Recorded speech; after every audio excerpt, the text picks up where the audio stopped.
The latest on the death sentence in the Marathon bombing trial.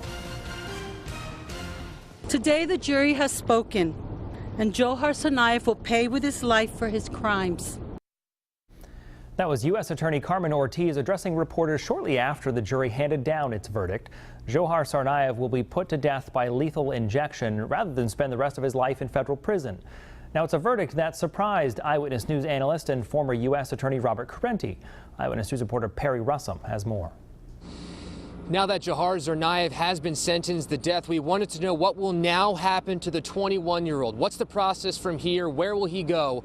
We asked our legal analysts those questions. This is the first post-9/11 terrorism case where the jury delivered a death sentence. I was a little surprised, and I think a lot of people were. Former U.S. Attorney and our legal analyst Robert Kerrente sat down with us shortly after the verdict was announced in court. He tells us one of the things people thought could have saved Tsarnaev's life was the fact he was just a teenager, 19 years old, when he and his brother bombed the Boston Marathon. The jury looked past that, and they obviously didn't buy the argument that he was, in the thrall of his brother, and didn't buy much of anything from the defense.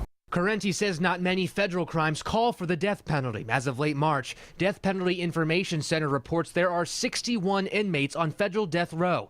Tsarnaev is now number 62. Massachusetts doesn't recognize the death penalty. In fact, the state hasn't had that sentence in more than 20 years. With Tsarnaev being tried in federal court and sentenced to death, he would now have to move to a correctional facility where the penalty is legal. In this case, he will be on death row at the Federal Correctional Facility in Terre Haute, Indiana.